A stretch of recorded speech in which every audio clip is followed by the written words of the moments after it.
Cool. So part of our goal with doing this is to help startups make progress and to help investors help startups make progress.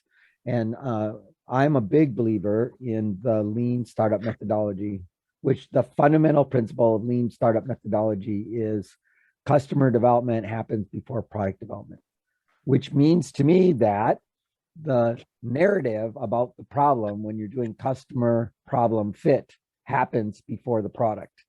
And yet 99% of the companies that we talk to say that they did customer development, and what they mean is they talk to their uncle. And so what we would like to do as investors and what we ought to be doing as startups is to have conversations and narratives in the public sphere that are useful to engaging people and attracting the people that care and telling the people that don't care what you're doing enough so that they go away. And one of the people that I have seen do that very well is Kirby Winfield, who runs Ascend Venture Capital. And so Ascend Ventures is a Seattle company, and we'll give him a chance to do introductions. In the Seattle market, we have 9 angel groups, and I think there's something like 6 micro VC groups, one of which is Ascend Venture. And so we have a lot of activity. We do not have a dozen folks doing a good job of telling their story on social media about their angel investing or micro VC investing in town. Only a few are succeeding. And I would say Kirby is one of those that's succeeding in a big way with that. And so Kirby, if you could introduce yourself a little bit and then just go right into what you want to talk about. Yeah, sure. Thanks for having me. It's always good to see you, and pleased to meet everyone here. Yeah, I'll do a quick snapshot of sort of my background and then talk a little bit about the VC firm that I've built, and maybe we can segue into a little back and forth after that, John. But yeah, I born and raised in Seattle. Went back east for college, and then in 1996, after I graduated, a friend of mine said, "Hey, do you want to help me? We're doing an internet startup. Do you want to come back and help?" And I said, "Sure," because it was cheaper to sleep on my mom's couch than it was to stay in Manhattan, and ended up running marketing for this startup that we took public called GoToNet. And it's actually kind of on topic. I was an English major, creative writing minor, and I was basically, I think I got the job because I had written copy for the founder over the summer, a couple summers prior, and he remembered that, and he thought I was a journalism major, and I didn't tell him I wasn't, because initially he needed someone to come out and be an editor, and there were like 8 of us at this startup, but it was very early user-generated content. So we had people submitting a lot of content, and it had to be pulled together. And then the marketing guy took off like a month later, and they said, "Hey, why don't you run marketing?" And it was just because I could write, I think. And so that kind of launched my career in startups. The same team got together in 2003 and founded MarchX, which we took public in 2004. At that company, I ran marketing initially, but moved over to a GM role and built a $50 million business on the domain platform that we had. And then I left that company in 2008, took over a venture-backed startup that raised $18 million for an ad network that turned out to really stink. And so we pivoted into a SaaS analytics platform. I had to recapitalize the company, lay a bunch of people off. That was where I got my first taste of venture capital. So you surprisingly, then I'm doing it now on the other side of the table. But maybe I thought I could do it differently than the experience that I had. Although I got to say, my experience with my investors was great. But I had to shop the deal on Sand Hill Road this is before Zoom, for 4 or 5 months before getting a couple firms to the finish line, and ended up not getting it done and recapping it with existing investors. And we sold that company to ComScore, which was a large digital measurement company, publicly traded. And I ran corporate development for ComScore for a year and a half. Then did one more startup. We raised $2 million from Maveron and Version 1 for a travel app that we sold to HomeAway a year later. We sold it because we couldn't get our Series A. And fortunately, we developed relationships with buyers prior to that, and one of those came through. So sort of 20 years of startups, four outcomes out of 4 tries, but the last 2, the ones I actually ran, were much less good than the ones that I kind of just picked the right team to bet my career on. And so I figured maybe picking teams to bet my career on was what I was good at. And at the same time, I had, like a ton of experience doing, sales, marketing, BD, good things, bad things, lots of mistakes. And I didn't see a lot of investors in the market here that had done those things. And so I thought maybe I could be a different kind of investor in this market, and did some angel investing for full-time for 3 years off my own balance sheet. And then had some LP interest. And so raised the first fund in 2019. That was a $15 million fund. And now, I guess this is a public forum, so I won't talk about Fund 2, except for Fund 2 is being deployed. I guess if there's a segue here to narrative, or what I've learned, or I don't know. Well, it's interesting. So I just kind of told my story, right? And yeah, I hope I didn't blow through it or sound, like it was rote or memorized or anything. I've just told it so many times. And at the same time, I think, I try to make little tweaks or adjustments to the situation for the audience,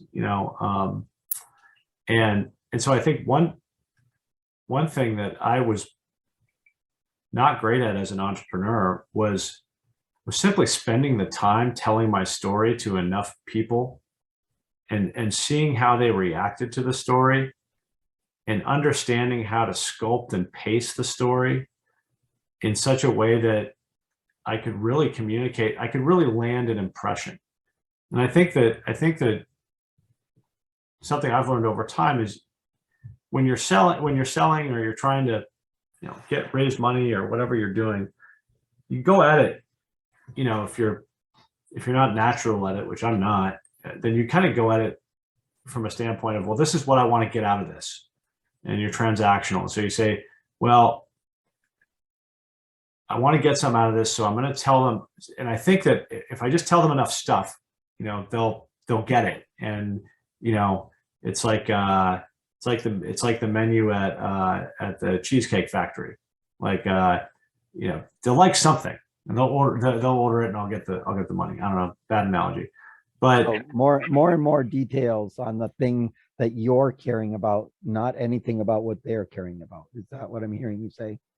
That's right. And Yeah. and to what end, and to what point? And I think the thing that I've kind of learned is you're lucky if someone remembers who you are after a pitch meeting, let alone what you do, what your company does. And if they remember something, it'll be a sentence, And so you if that little tiny bits, yeah, little word sound bites. Now I want to dive into the volume thing you said, because Craig triggered my volume thing. We're going to talk to 100 customers over the next few months, and I was just talking. We have a workshop coming up next week on sales, and I think it might be worthwhile. But one of the problems I've always had with the startups, not only the ones that I've done, but the ones that I have negotiated with as we invest, is that they don't have enough volume at the front end of the system to get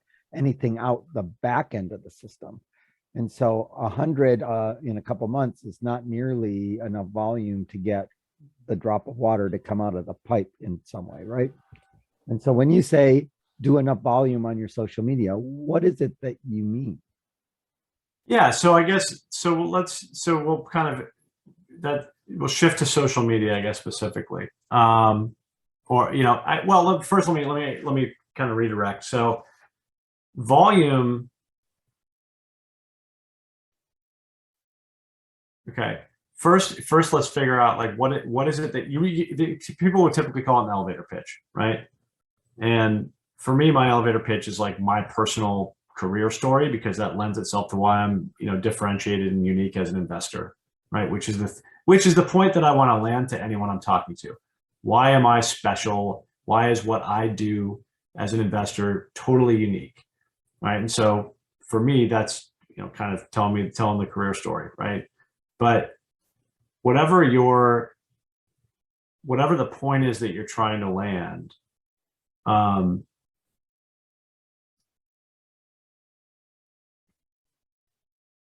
you just need to feel it out, I guess, initially. Sorry, for someone who's supposed to talk about narrative, I'm losing the train of thought. Let me double back. So how do you get reps? Because if you're telling your story, it will get better over time if you get reps. And typically what people do if they're raising money is they'll go talk to a bunch of friendlies and pitch them the deck. But I think ahead of that, you're getting reps all the time. You're just maybe not aware of it. So you're telling your family and your friends and your employees and your colleagues and, you know, whomever else you're talking to, if someone asks you how are things going, like that's an opportunity to tell your story, right? To tell your story. And so, you know, I think discovering sort of the natural opportunities to communicate is helpful, but yeah, I guess that's not sure. I'm not sure that's a fertile. Sorry that I derailed you, but so you were basically talking about you need to talk about the reason that the other person is going to get benefit and to create value for the other people and to do those things of value, but to keep it framed around the thing that is the point you want them to remember about you. That's right in the circumstances of a pitch or in the circumstance of, you know, that particular framework where you want to land one point, you want to leave them with a takeaway.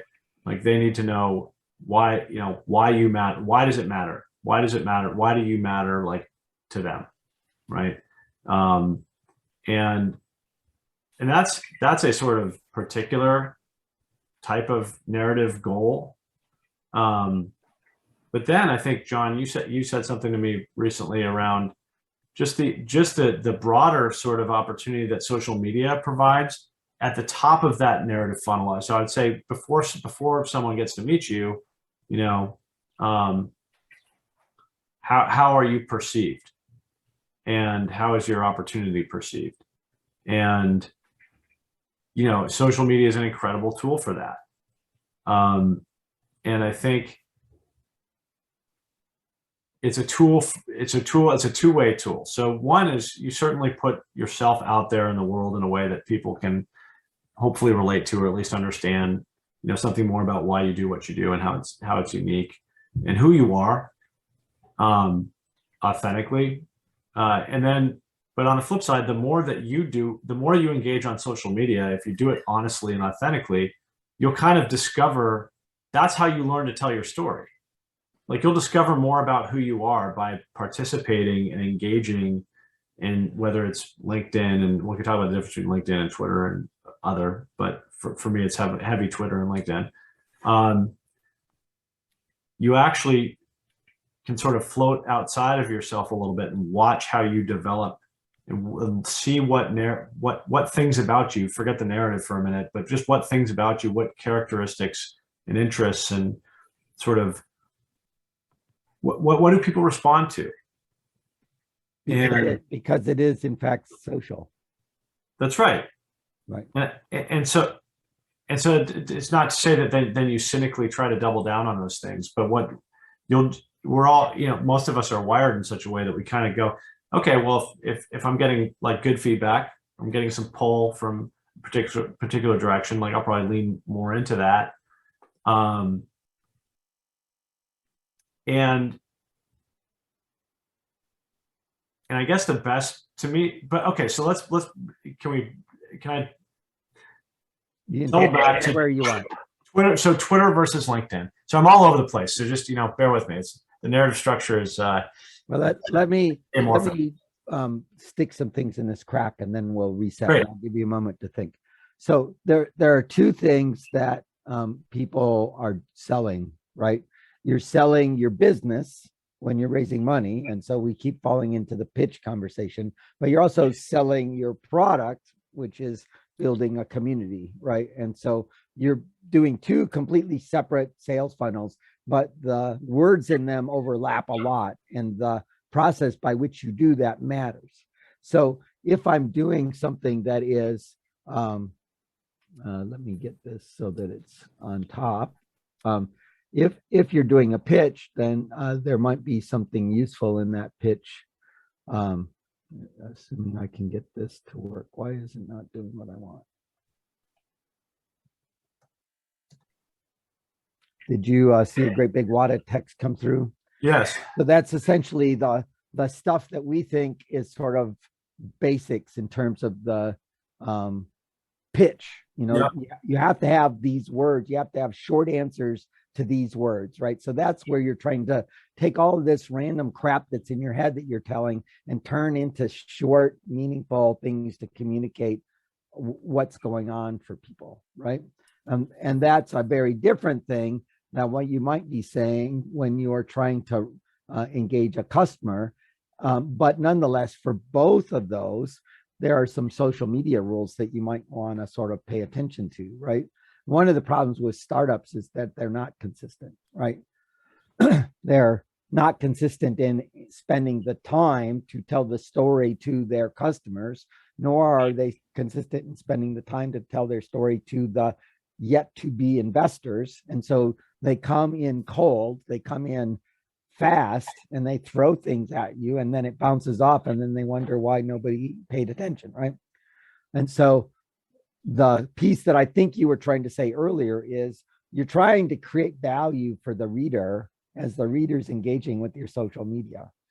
And if you're not creating value in that social media exchange, maybe you're not succeeding. And the way you find that is to see where people are responding. And so then let's go back to the channels, right? I have 100 channels that I could be using, some of which will work really well because your customers are on that channel, and some of which will work really badly because you can't take your process and put it into that channel effectively. Like Instagram is totally useless to me. I cannot take 5 people getting a check and put that in over and over and over on an Instagram channel and have anybody care. But Twitter is entirely useful to me. And so you're saying Twitter and LinkedIn are really good channels for you right now, right? Yeah, I think Twitter, I think about it this way. I think Twitter is a place where you discover or, you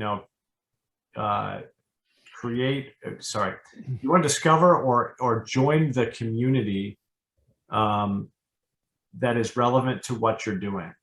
So for me, it's always been startups and VC, but it's also hip hop, and it's also Special Olympics and special needs. And so you have different, and by the way, being authentically connected to things you're interested in that aren't just your company, I think is critical to having that sort of, to having a balanced and valid kind of experience and getting the most out of it. It's just what I think.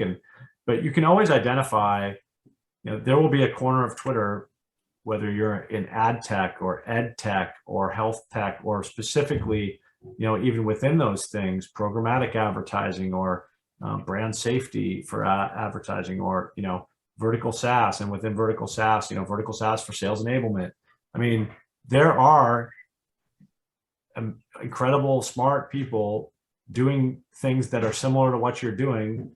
And they could be customers, they could be, investors, they could be advocates or allies, or they could just be people who, as you curate your feed, you realize you trust and you think have interesting things to say. And over time, and it is a long game. Over time, you naturally start to engage with them. And you do that in a way that's, again, just the first, I think the biggest rule is be authentic. And, unless you're a jerk, in which case don't be authentic. But like for most of us, right, being authentic and just connecting respectfully with people and like sharing thoughts and not being too worried. Like I find that when I get too worried about what people think about what I'm tweeting, like I lose an incredible amount of value, and um, it derails the sort of value. So one of the other people that I think are doing a good job on Twitter is Elizabeth Yen at Hustle Fund. Yeah, she's awesome. We She invested does a great job.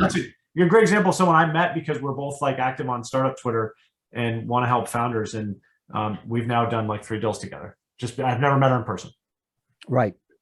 And so the amazing thing is that in early stage startups, Twitter is a big pathway of helping find connectors in the ecosystem. The people who are the connector people are on Twitter. Now let's run an experiment.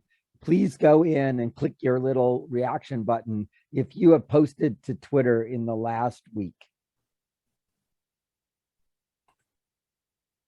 So you notice that there's sort of a lack of hands up.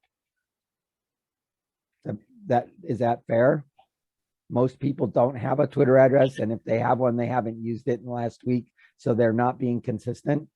But that's very strange because you guys are all startup-y. You're either an investor in startup land or you're a CEO, CXO type in startup land, and you want to be connected to people like Kirby who are saying, the way that I think about the world is this is the kind of thing that I'm trying to do with my investments and to get introduced to everyone. And you can't get there if you don't buy the ticket to get on the plane. And so one of the things I want people to get out of this is you should pick your channels, whatever ones that are important. But if you're raising money, one of the ones that is important is Twitter. And for sure, LinkedIn are 2 important channels for people raising money. And it may be interesting for your customer base. On the other hand, if you're a B2C company, I would argue Reddit is a pathway of choice, because Reddit, if there isn't somebody on Reddit bitching about your B2C problem, then there's no problem, right? Somebody on Reddit is bitching about it if there's a problem. And that's where your customers are. It's where they're, so you go find that, and then you can use that as early customer discovery and talk to people. So Jeff Zika has this problem. He just said, I'm going to do crowdfunding. Crowdfunding is a fundamentally difficult path if you have no social momentum, no social media momentum.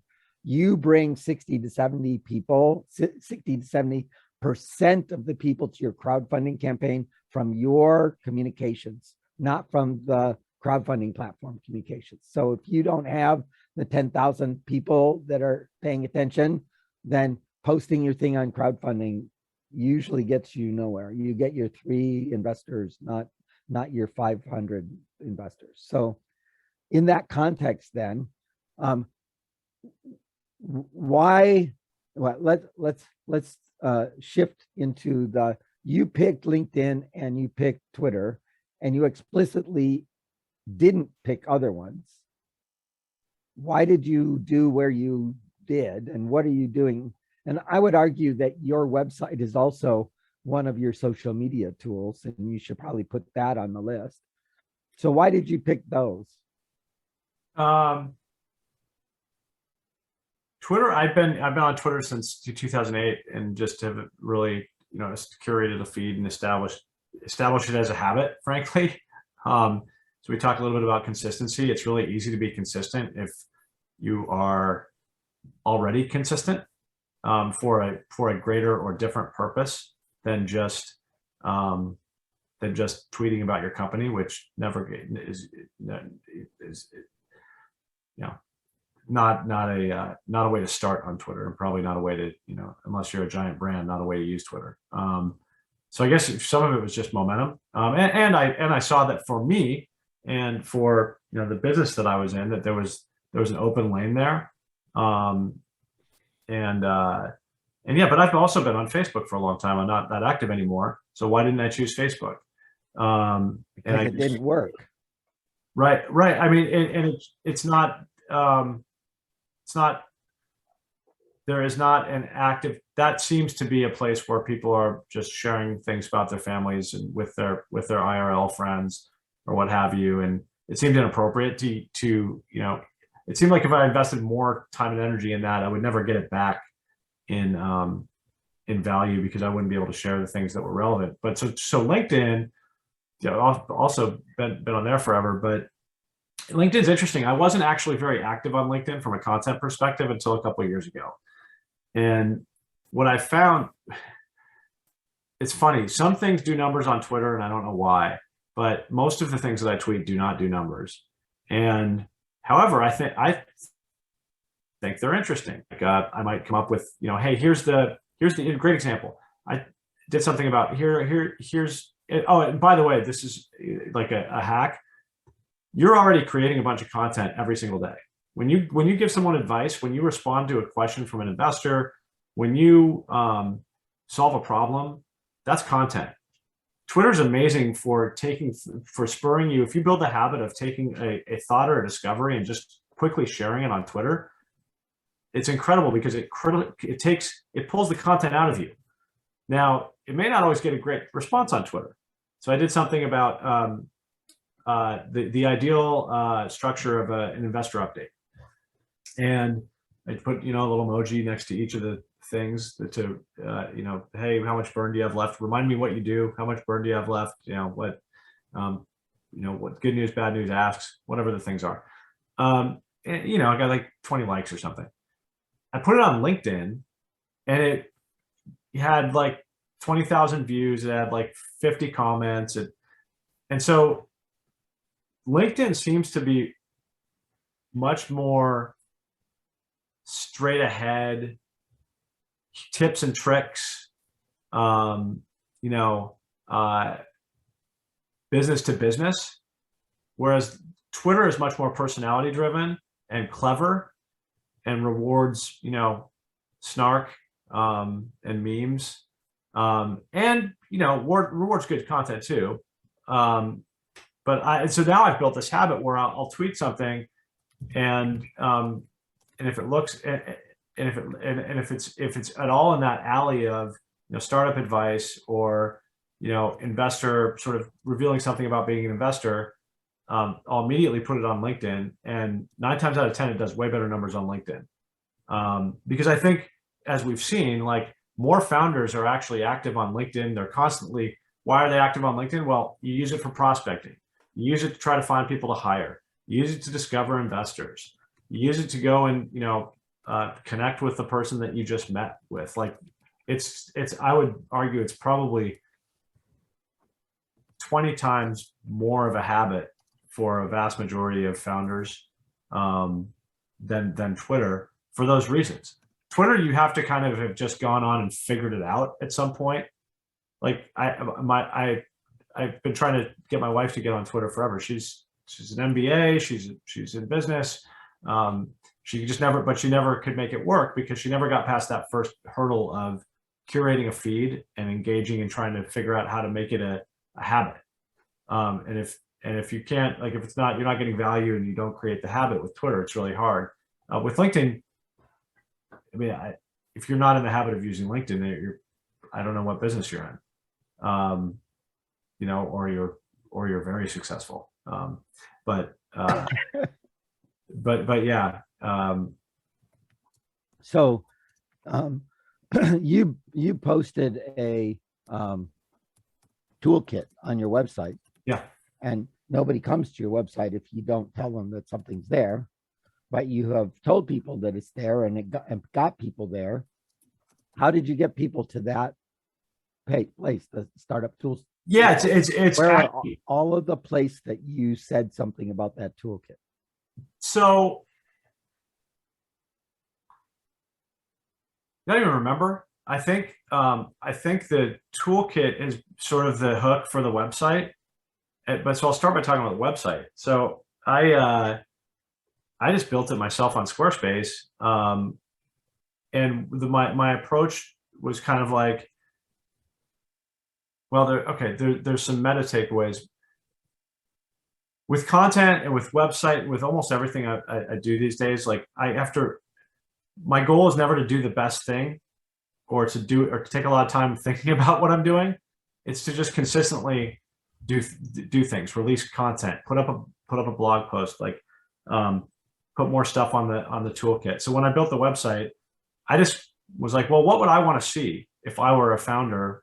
What I was a founder, so I kind of know, right? What would I want to see from a VC website? And I looked at other VC websites, and I'm like, well, the only thing that's useful on these sites is the portfolio information. Like what is the VC already invested in? Because everything else is just blah. It's just the same crap, which is by the way, it's fine. That's how it's got to be. If you're institutional investors, they don't want to see anything that's not the same crap. Like the whole system is built so that you can't do anything too crazy, right? So maybe the VC communicates something about their brand that's unique or whatever. It helps you prepare to pitch them, fine. But like I wasn't, I thought, well, it's just me. I don't have any institutional investors, so all my LPs are like founders and whatever, friends and cool people. So I'll do what I want. And so I was like, well, it always drove me crazy that there was no one place. I mean, I know John has pulled some stuff together. You're going to tell me the XKCD for this, right? There's no good one place for it, so I'm going to build the N+1 place for it so that it can be better, right? That was feedback. But yeah, that was kind of my, and I was probably being lazy. I'm sure there were resources out there, but there are over 5 calendars in Seattle about tech startup events. Yeah. So none of which are kept up to date enough. Yeah, and I've noticed I haven't tackled events, but just a list of, I literally, who are the funds? Who are the humans who run them? How much money do they have in their funds? When was their last fund raised? That's like, that should be public information. So when was the last time you updated that list? I think we updated it when Voyager did their last. I can't remember. Someone raised another fund and we put it up there. They complained to me because they weren't high enough on the list, which is hilarious. Congratulations. Yeah, which is hilarious because we just did this on a lark in 2019 because I thought it'd be interesting, and sure, I thought it would maybe get some traction and but really it was more like, well, what if I'm saying that I want to help 0 to 1 founders in this market, like then I should be helping them, and it's also part of it's kind of the progressive name your price tool where I show all the other investors because I don't care. Don't take someone else's money. Like I want you to win. Like I want you to and that's what we're trying to communicate. And then then we started a blog, and I was like, wow, what's interesting? Probably not me bloviating about like our great investments or some like random thing I did 10 years ago. Probably what's interesting, and it is, again, like as a founder, all you really want from a VC, look, great advice, great whatever, it's all fine. You want their money. So you're trying to raise money. So like as an angel, I would argue with you about that. But well, okay. I'm yes, we could have a whole discussion about like the value add of an investor and how it changes over stages and how you build the right. Certainly, I always say this: a good investor, a great investor cannot save your company. A bad investor can kill your company. So I just don't put too much weight on like what I or anyone else can really do for you. But what I thought was interesting was as I was starting my career in venture capital, I was 46, 45 years old, and the people who were at my stage of their careers were like 28.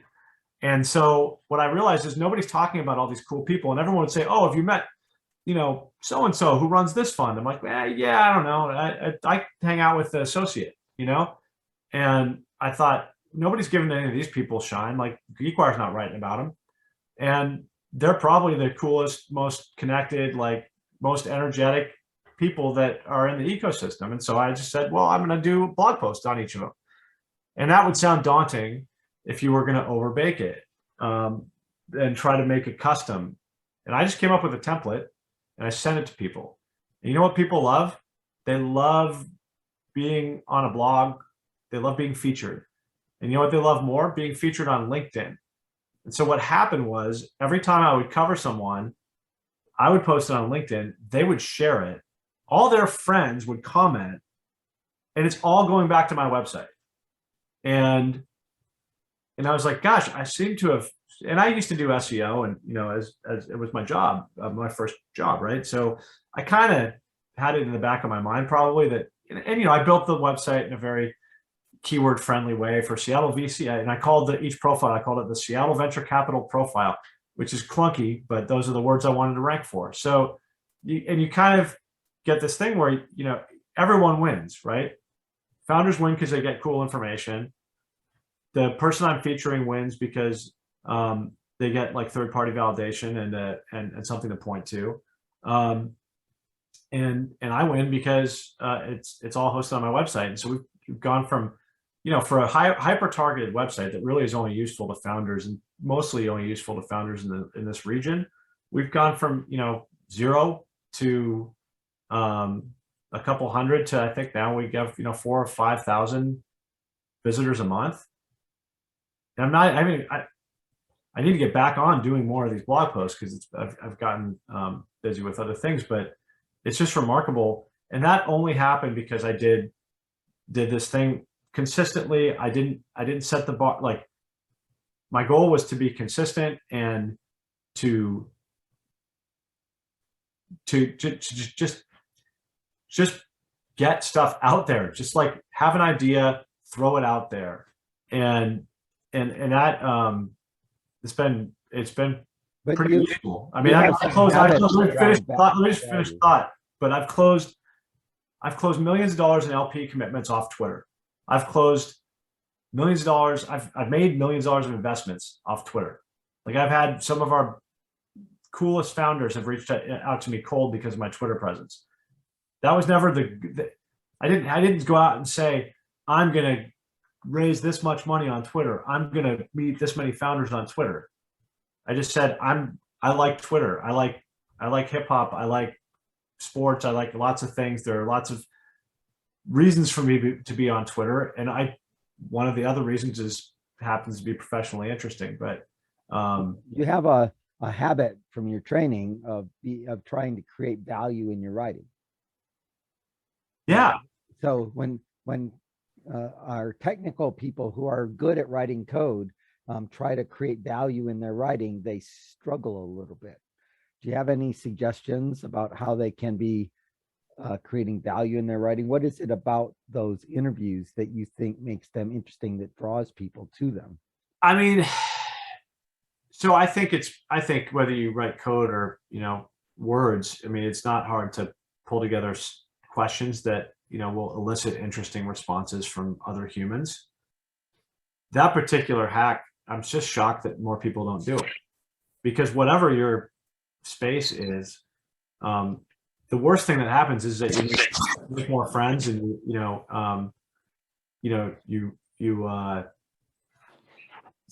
increase your reach to those people and become referenceable and whatnot. But yeah, I mean, I've seen highly technical founders be very successful on Twitter, and I've seen it in a couple different ways. One, they focus on like the fact that they love Norwegian death metal, and they're like super deep into that, and they don't care. If you're focused on something that you're passionate about, that's a hobby or an interest, you don't overthink your writing. You just engage. And that gives you, I think, in social media, LinkedIn's different, but certainly for Twitter, you need to have an identity to hang your content off of. And so however that gets generated, it's usually about what's your core passion and the reason that you're on the platform in the first place. And that can be like, I think for me, it was probably, I think it's why I've been able to keep my follower count under 10,000, is because I tweet about hip hop as much as I tweet about startups, and half the people who love hip hops hate startups, and the other half of the people who love startups hate hip hop. And so it's a great way to keep from being too popular. But no, I think you have to start with, just start with something you're passionate about. It takes you out of your own head, because you just can't be in your own head with this stuff. And once you get used to the form factor and the character count and what types of engagement work and don't with other humans on Twitter, you do that in whatever way. You do it talking about dogs, who cares? But like, you'll get comfortable, and then you'll get out of your own head, and then you'll be able to engage in the spaces that are relevant for your business. And then the second thing is I also just see there's some great local founders actually who are highly technical, who I see don't tweet about anything but hardcore like code stuff, which again, I'm non-technical. I can't even tell you what it is, but like it'll be like, hey, doing foo in JS React and seeing FuzzyWazzle go bloop. And I'm just like, what? But that's their stuff. Like, and there's an audience for that, right? And it's also like, it's not about numbers. If it's about the quality. And so if you're doing something super niche, you know, and even if you're doing something broad, find the niche and engage with those like 5 other people who care about it. You just need to, again, it's about like building, it's like getting a climbing an ice wall or something. You need to get something in there so that you can pull yourself up. Yeah. So I see a question in the chat by Larry around there's things we can't talk about. You know, if I'm seeking investors, there's this set of SEC rules, and you ease your way around it in saying, oh, this is a public forum. And yes, this is a public forum. Worse, it's going to be recorded and posted, so it's going to be even more public. And you said a fund is in the way, and you didn't say anything else for a reason. So can we sort of draw the sharp line about what I can say as a startup founder about investing to the investors I'm seeking? Yeah, I mean, it's the SEC rules are really, you know, you can't solicit. Now, what is solicit? And I'm not a lawyer. I went to law school and dropped out. So, you know, what I'll say is general solicitation is the thing that's prohibited. Okay, so communicating broadly about the fact that you're offering, you know, investors the chance to invest in your company. If you tweet, hey, we're raising $2 million, hit me up in the DMs for details, that's illegal. If you send an email to 100 people that says, hey, here's my deck, we're raising $2 million, that's illegal. So, you know, the kind of the way to think about it is it's either got to be one-to-one communication, in which case it's fine, or it's got to be non-solicitation, in which case you could say, I'm building this thing. You know, we're getting ready to raise. It's not a black and white. It's gray, and also enforcement is, you know, how realistic is it that some startup somewhere that's raising $1.5 million and like tweets about it on Twitter is going to get enforced upon? Like, well, you end up getting enforcement when one of your investors that gets in is the wrong person, and they get pissed off, and then they pull on the chain, and all of a sudden the whole world dumps crap on you, right? It's much safer to just be mindful of those rules. And so I think, you know, but you do see people play it all different ways. You know, so I don't know. I err on the side of caution. Yeah, I would too. The consequences are expensive. I see that we have a hand up by IPA. I don't know who IPA is, but you have a question? No? You're muted. All right, Jeff Zika. It's me. Okay. Yeah, it's not a question really. I just had this conversation with my lawyers a couple of weeks ago regarding the SEC rules and so forth. They actually flagged our invest.ergo.ai website as being controversial or potentially solicitation because of the wording on the website. They were asking people to support our efforts in teen driving and so forth. And that wording raised flags with our lawyers regarding the SEC solicitation rules. And I thought that was kind of weird. Have you ever run into this in the past, or have you ever run into situations like this? I mean, if you know, what do they say? If you ask a, you know, you ask a person with a hammer, if you get a hammer, you look for a nail or something. Like lawyers are going to lawyer. Like there's some. So we had the experience that some company lawyers, when we were starting Seattle Angel Conference, did not want the companies to say that they were in Seattle Angel Conference, because that implied that they were raising money, and therefore they were generally soliciting because they were standing up on a demo day and saying things. So, some lawyers are way past, Six Sigma out on the conservative side of the world. So you have to decide what the business risk is that you're willing to take along the way. We have had companies that have had solicitations on their website. We've watched some people explicitly solicit in Twitter and get away with it. Nobody followed up with it. But the problem with it is that the fact that it's publicly out in the internet forever means that somebody 5 years from now can pull on it and unwind the deal and kill your company in the process and cost you a bunch of money and maybe jail time. So, I mean, there's real issues there, right? Martha Stewart went to jail because there was a rule that she stepped across, right?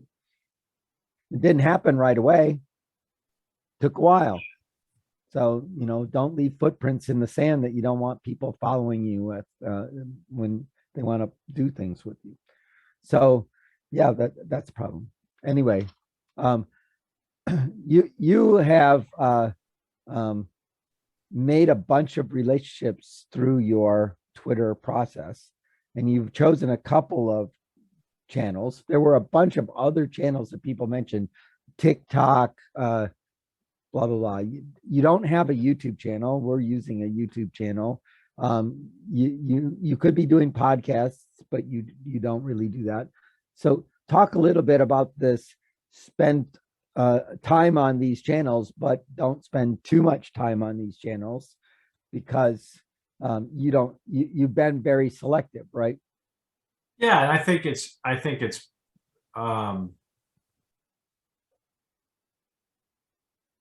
thought about doing.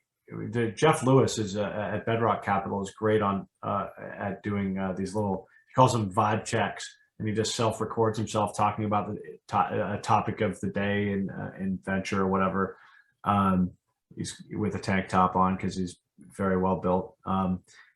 I can't do that for many reasons, but I think you got to stay in your lane. Like, it's got to be organic, and for me, that's not. So it's less of a concerted, like, I didn't run a process and say, well, there's this much reach and this many contacts, and this is a stack rank the platforms, and TikTok's at the bottom, and what I just was like, well, I do Twitter already, so I'll do that, and LinkedIn I'm always on, so that seems easy. And the key is, I talk to founders about this a lot. Founders ask about PR probably more than any other marketing thing. And I'm like, sadly, the answer is you kind of have to love being engaged. Like, you're not going to hire a PR firm that's going to do it for you.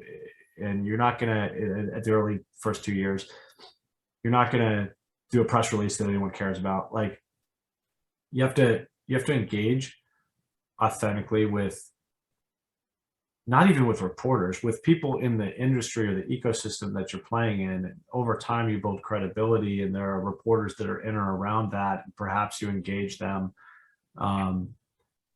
But it's not even, at that point, you don't even really need the reporters, because you've engaged the stakeholders in the industry and you've built a reputation, and maybe you've said, you DM them because you're coming to wherever they're located. You're like, hey, mutuals on Twitter. Like, I've done that a million times, and people do it. I mean, I met with someone yesterday in my office who she just reached out off Twitter.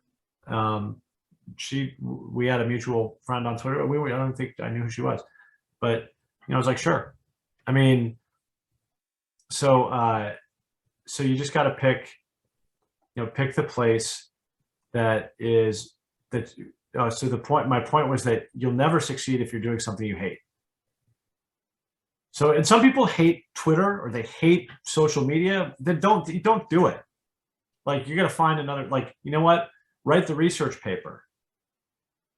So we have Paul Graham, and he's got a pattern of writing essays that take him somewhere between a month and 6 weeks to write, that he gets reviewed by 4 or 5 people, and they're like tomes of value, really deep value, and I refer to them all the time. And then we have on the other side Seth Godin, who does this 5 to 7 posts a week, little short, maybe at most 3 paragraphs, and a lot of them, but very, very focused, and I refer to them a lot. So that sort of sets the bound in my mind for blogging, right? And then if you do your blogging right, then the content, the points in your blog are the content for your tweets, at least for some of it, right? And unfortunately for me, I'm more about events than I am about blogging, so I'm not doing that as well as I should. But the building that narrative in your mind about what the bones of the conversation about, and then telling those stories in coherent ways, and then taking that and slicing it into the right bite size for each of the channels, right? And so you won't post once a day on Twitter, nor will you post 15 times a day on LinkedIn, right? There's a heartbeat to each channel. You have to engage in that and do that well, in the pattern that's useful to the audience, right? Yeah, that's right. And I guess I would just say the minute that, it's funny, my son a couple of years ago was really excited. He had started lifting weights. I don't know, he was like 11 or 12 or something. He's like, I'm going to lift weights. And so he started lifting some of the weights downstairs. And I go, hey, that's great that you're into that. And he was so excited to tell me. And I go, that's great that you're into that. We should really put you on a program. Let's see what's good for soccer. I'll talk to the coaches here. And you can see his face just go like this. Mm-hmm. And what I realized is like that we all have that feeling when you're starting something new and you're just feeling like maybe you're into it, but it's intimidating and you're kind of excited. And then someone says, well, you need to have these blog posts. You need to segment them this way. You need to put them on this thing, on this schedule. Like I would just go back to the authentically engaging in whatever sort of channel that you think could be useful for you is just that's the key. And then over time, if you're the type of person who works on like more of a schedule, I mean, look, I do schedule out tweets, mostly because I feel like I'm tweeting too much, and so I have a thought, but I know it's like I need to not do another tweet that day, or sometimes it's like something that I want to have hit in the evening or on the weekend for some reason or another, but I do that somewhat organically. But there are people who would say, like, I want to schedule this out. Great, then do it that way. There's no wrong way to do it right. I mean, you will know if you spend the time authentically engaging with the platform. Like you'll discover the patterns. You'll see the different ways that people use it. You'll figure out which way works for you, and that's what's going to keep you doing it consistently, and that's how you get the value out of it. So the number one thing you're saying is be consistent and do it. Take whatever it is and be consistent and do it. But on the other hand, I want to sort of poke at Craig again. Craig said he was going to do 100, and I'm calling up my folks that I'm advising and saying, are you doing your 25 to 50 sales calls today? And if you're doing 25 to 50 sales calls a day, you're going to see 150 responses in some way, right? Maybe the answer is no, but you're at least getting some volume in the front end. And so you have to do enough volume on the channel so that it works with the channel, right? And so if we think about the sales funnel from the Dave McClure Pirate Metrics point of view, the first 3, acquisition, activation, and retention, are all content. We can start that day one talking about the problem, engaging with people and getting that go. And then we have to have enough volume at the first two sides so that when we get down to these are the ones I want, I have enough people that I get a yes out of that group of people. Now, I see Isaac has his hand up. Yeah. Hey, Kirby. Great to see you again, man. It's been a while. Yeah, good to see you. Yeah.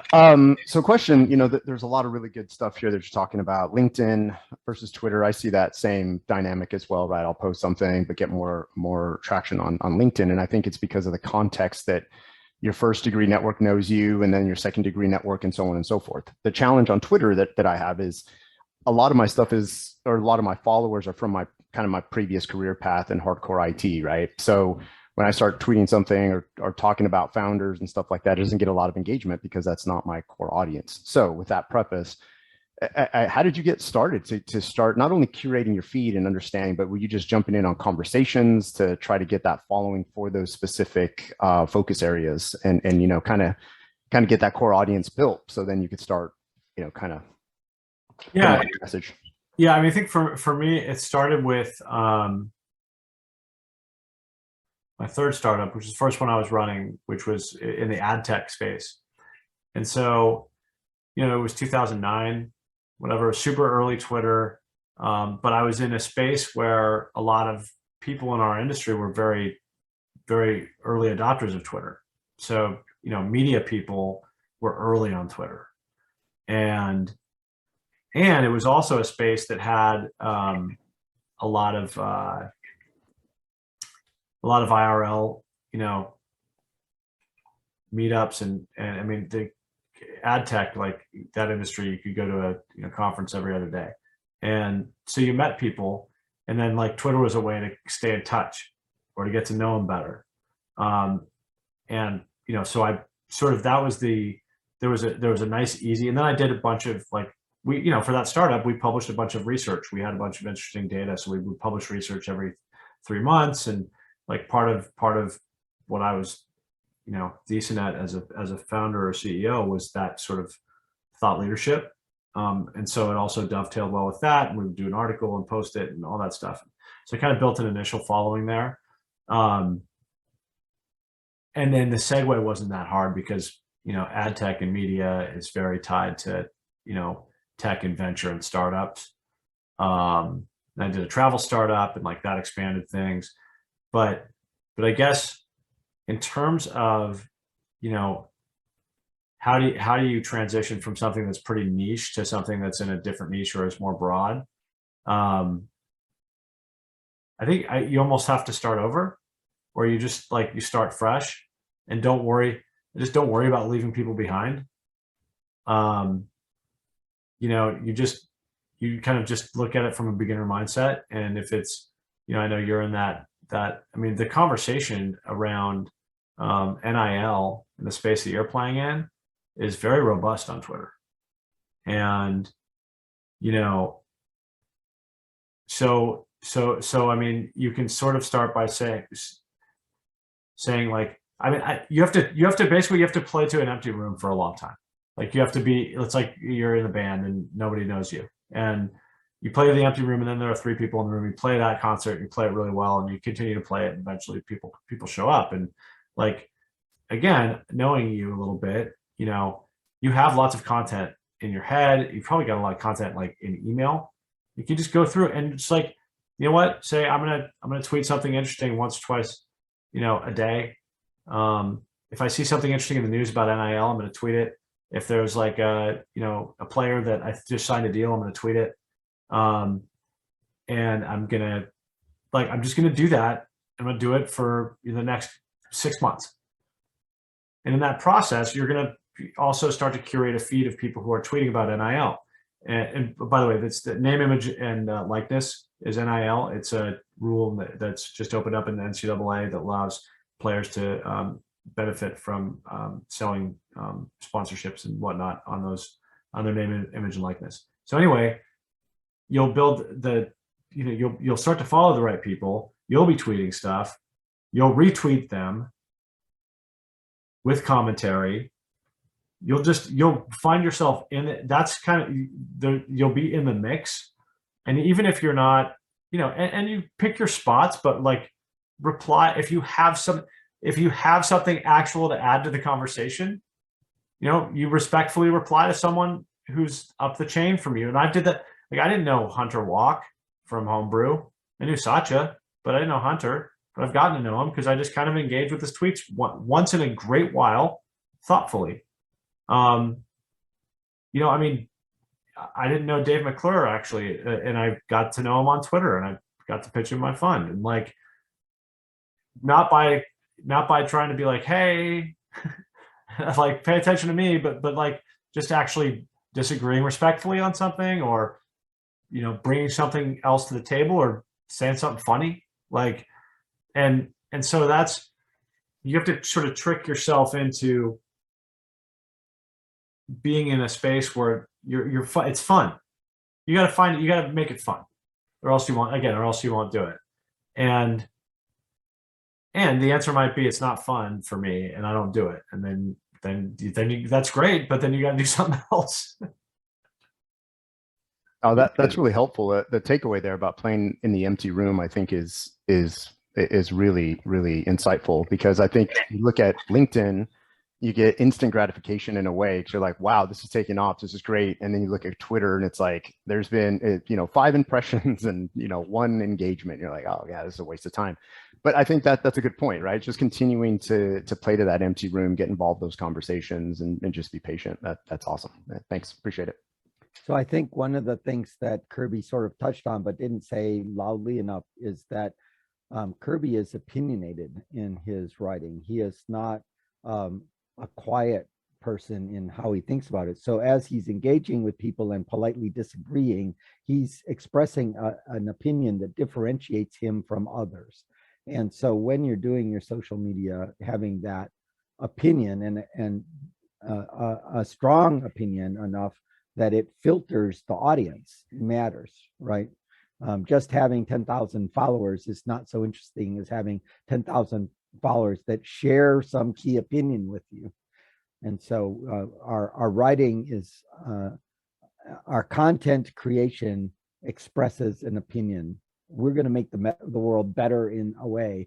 Those people over there doing this thing that is the old thing are making the world bad in this way, and we're going to fix it this way. There's a distinct tension that's automatically created with that opinion.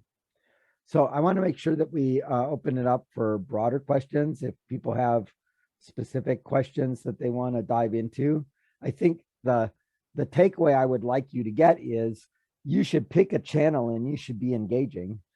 If you're planning to do fundraising, one of those channels should be Twitter, even if all you're doing is listening and engaging with people who are tweeting about investing, because that's where the early stage investors are at right now that are being most active. Any questions? Oh, sorry. I just want to add one thing to that. So I will say there's somewhat of a fallacy when it comes to like founders being on Twitter. And it's not, even in the Valley, I would say it's more investors that are on Twitter. And there are like people who work at startups are on Twitter. Some founders are on Twitter, but like founders are really busy. And like, and so it's not necessarily, I don't see a ton of founders active on Twitter. Like founders in our portfolio, like didn't say active on Twitter. Yeah. No, I just wanted to say that part out loud, because I know like that can seem daunting or what have you.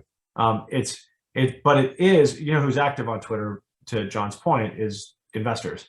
And you can get a really, really, really useful, interesting picture of the early stage venture landscape by following the right people on Twitter. And you can get really, really good advice by following the right people on Twitter. And you don't have to say anything. Exactly. The investors need to be paying attention and writing good advice so they get found. The founders who do the cold call outreach to the investor, like Kirby said, he's done deals because the investment came from a founder that did a cold outreach. You have to be, as an investor, findable. right? And that's an important part of your deal flow. On the other hand, let's turn that around just a second. When you are searching for deal flow, Kirby, especially when it's far away from you, where do you look for companies?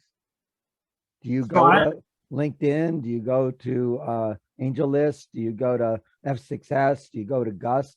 No. I don't go anywhere. I have a very much of an inbound strategy. So everything that we just talked about is largely because I'm lazy, and I don't want to go find startups now. I joke, but no, I'm not staffed up, to go comb through LinkedIn and find everyone who's, got a description that says, stealth or, building something new or whatever. So it's not my MO.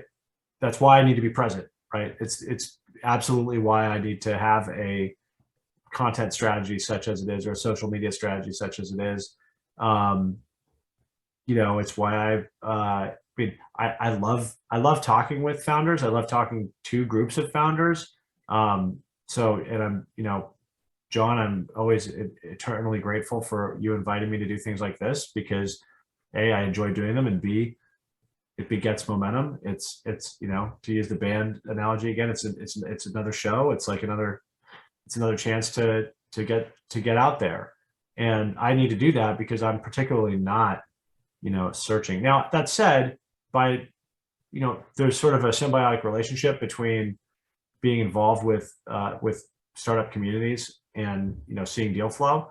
So I do Techstars, I mentor at Ready, Set, Raise. I'd love to engage with Seattle Angel Conference, do things with AFA occasionally. I do. So yeah, but I think that the answer is, and I will say I do have good relationships with a lot of investors locally, and in the Valley. And so I will occasionally hear about something interesting from them that I didn't already know of. And, that's always useful. Investors do talk. But yeah, it's primarily inbound. So the person that is got a micro fund in Seattle who has exactly the opposite strategy as you is Yohei. Yeah. So Yohei Nakajima has a completely I guess you're inbound and he's outbound. So he goes and finds people because people have left footprints on the sand. You create footprints on the sand and then people find you, right? Two fundamentally different marketing strategies. Most of us are not good at either. And in some sense, we have to do both in order for us to get enough traction that we make some progress. So I would urge you to have good profiles on at least Gust, and if not Gust, then Angel List. And you might look at Signal and NFX, and you might look at some of the other ones. There are a bundle of them. So, you have to be selective. Crunchbase used to be a core place. If you don't have a Crunchbase profile, people will go and look there and see if the Crunchbase shows up for you. And so leaving footprints is probably worthwhile. And at some point, you need to figure out how you can pay someone to do footprints for you, since you don't have the time to do everything, right? So that delegation thing is important. Any other questions that people want to ask? I think Kirby is posting into the chat a huge number of good people to pay attention to on Twitter. I would also urge you to do some selective work on finding your tribe on LinkedIn as well, because they will be really quite helpful to you. Your peer group of companies and your peer group of investors can be really helpful for your conversations on LinkedIn as well. I heard a ding. I'm not sure if that was on it was my yet another messaging channel. So all right. So I'm not seeing any questions. Kirby, any last words?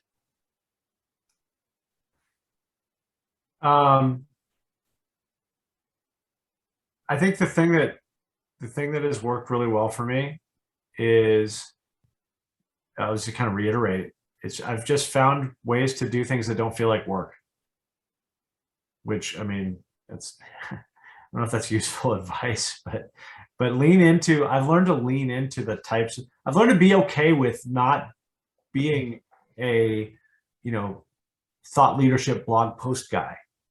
Like, I've learned to be okay with not hosting a podcast, like, which I could do. And the problem is, like, I've got great network. Like, I could have an amazing podcast of really interesting people who do it.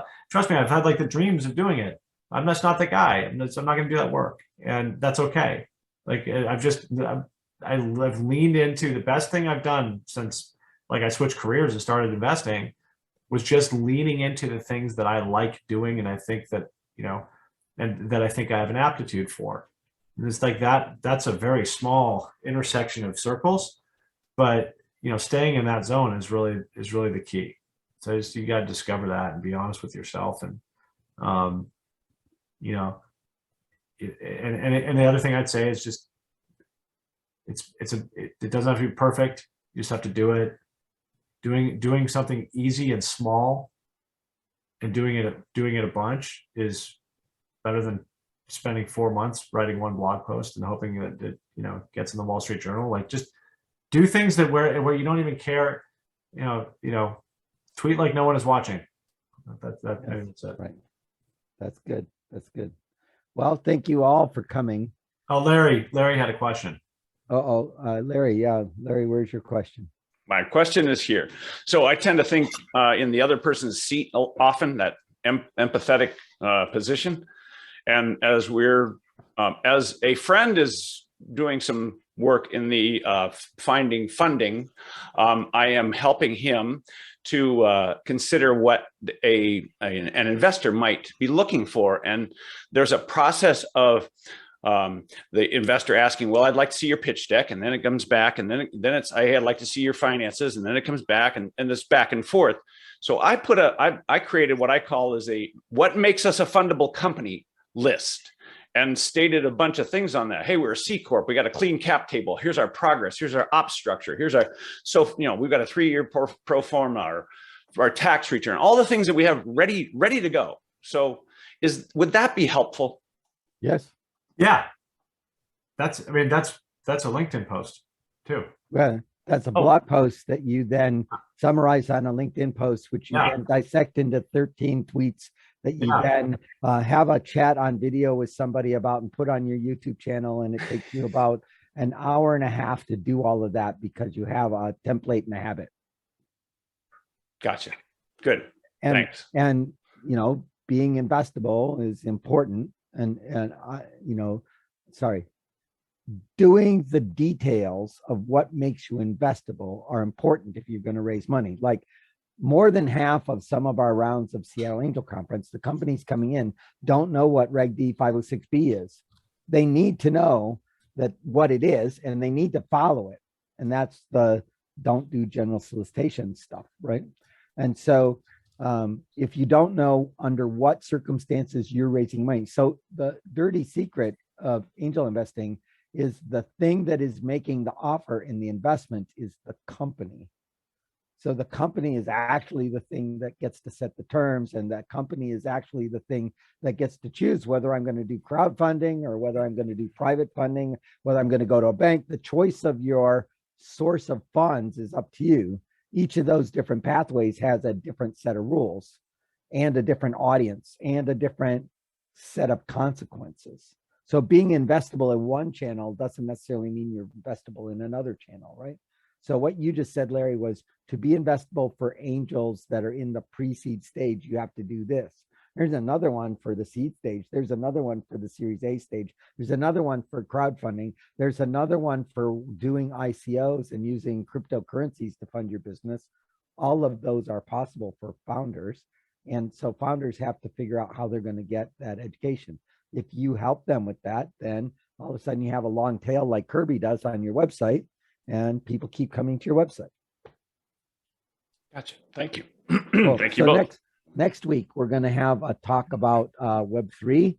We also have a talk about about sales fundamentals by Gage Clark. I think both of those will be quite useful. Again, all of these are going on our YouTube channel. Please go to the 3 dots at the bottom and click the save. I think there's a bunch of interesting comments, and I've tried to post useful links in there. I think specifically the list of tweeters that Kirby put in is a particularly useful list. You will want to take a look at that.